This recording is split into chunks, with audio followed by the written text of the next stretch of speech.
Two civilizations separated by thousands of miles and hundreds of years of independent development, both described their most ancient god of hidden intelligence with the same epithet, the one who knows the depths, and both placed him in a palace beneath cosmic waters where he sat and listened to every oath ever sworn in the heavens above. That is not coincidence. That is a message. Enki does not stand at the surface of things. He never has. Before the first human hand shaped the first clay brick, before Enlil thundered his commands across the sky, Enki was already seated in the Abzu, the great freshwater ocean that exists beneath the world, beneath the roots of mountains, beneath the silence that precedes sound. The Abzu is not a body of water, it is the substrate of reality, the hidden operating layer, and Enki sits at its center like a mind behind a universe that hasn't yet realized it has one. While Enlil commands with force, Enki understands with precision. Enlil holds the tablets of destiny by authority. Enki knows what the tablets mean. There is a difference between those two things, and every myth that features them both is secretly about that difference. Enki is the one who fashioned humanity, not because he was told to, but because he saw the solution before Enlil finished formulating the problem. He shaped the first humans from clay mixed with the blood of a slaughtered god, breathed the craft of civilization into them, and handed them the me, the divine laws that govern everything from kingship to music to grief to the sacred rites of the dead. When Enlil decides to drown the world, he does not consult Enki. He knows better, because Enki would find the loophole, and he always finds the loophole. So Enlil swears every god to silence, and Enki honors the oath, technically. He does not warn the man Utnapishtim. He speaks instead to the wall of his house.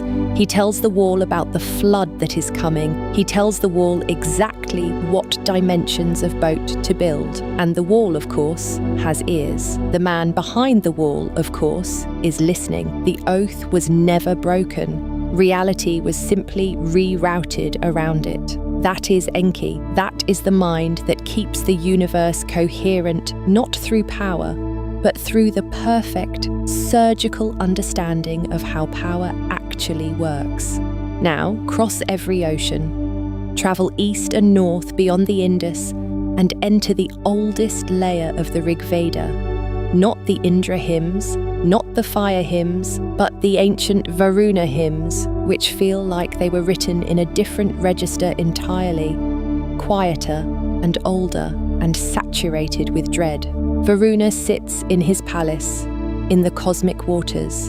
He watches everything. His eyes are the stars, thousands of them, and not one oath sworn under their light escapes his record. He holds the Urta, the cosmic order that predates even the gods, the deep grammar of how reality is structured, and he maintains it not through warfare, but through watching, through knowing, through the silent enforcement of consequence. Varuna carries the Pasha, the cosmic noose. If you lie, if you break an oath, if you deviate from Urta even in the secret chambers of your heart, Varuna's noose finds you, not because he hunts you, because he already knew. The Rig Veda describes him as present in the wind, in the hidden cavities of the earth, in the spaces between spoken words.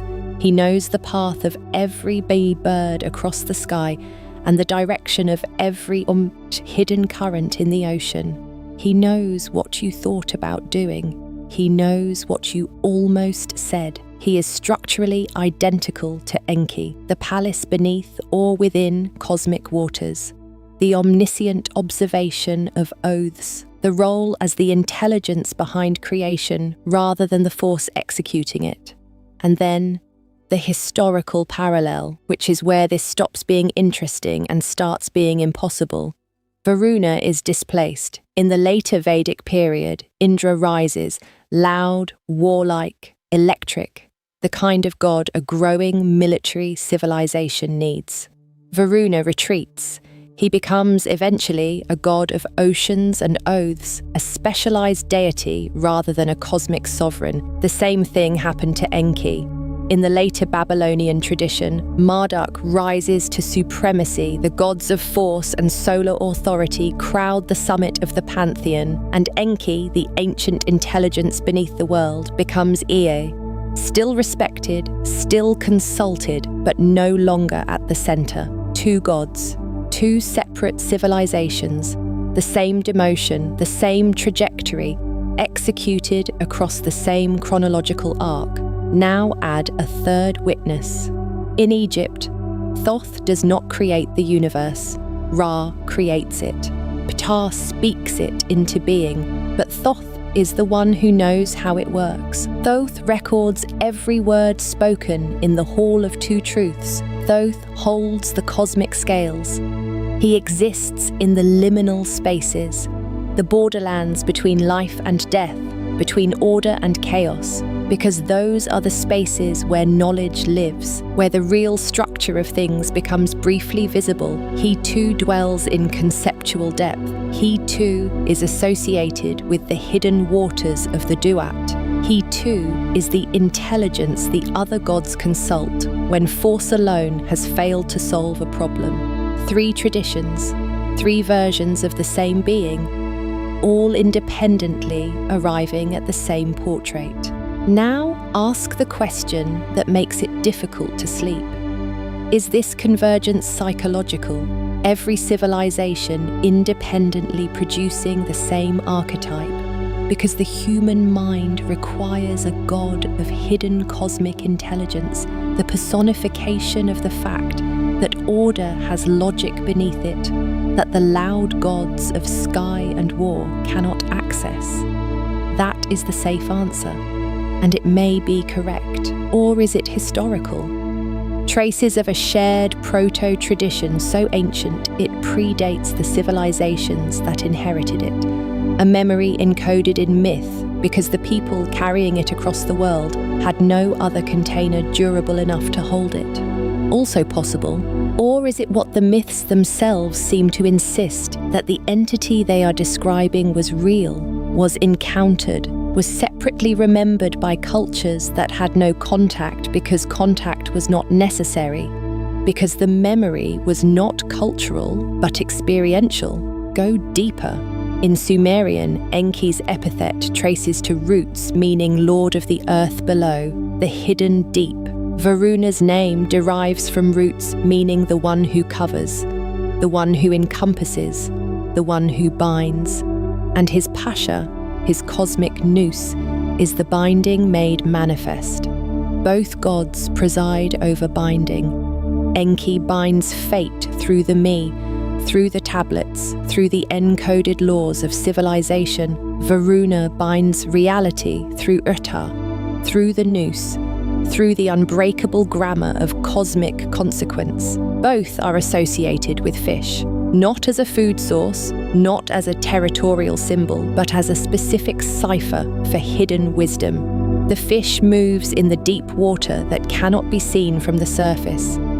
It knows the world beneath the world. Enki's sacred symbol. The fish avatars in Varuna's coastal tradition. The same cipher, encoding the same message. And then there are the seven. Enki's Apkallu, the seven sages who rose from the Abzu before the flood, who walked among humanity and taught the arts of civilization, who vanished back into the deep waters when the deluge came and returned afterward to carry the encoded knowledge forward. Seven beings from the water, bearing civilization's blueprint. In Vedic tradition, the Saptarishi, the seven cosmic sages who survived the flood, who were preserved to carry sacred knowledge into the world that came after. Seven again, water again, encoded knowledge again. Both traditions insist on the number with a specificity that feels less like folklore and more like specification. If Enki and Varuna are separated echoes of one original concept, one original being, one original encounter, then what was that concept encoding about the nature of hidden intelligence in the architecture of the universe? And who exactly placed it into both traditions with that precision before those civilizations ever found each other?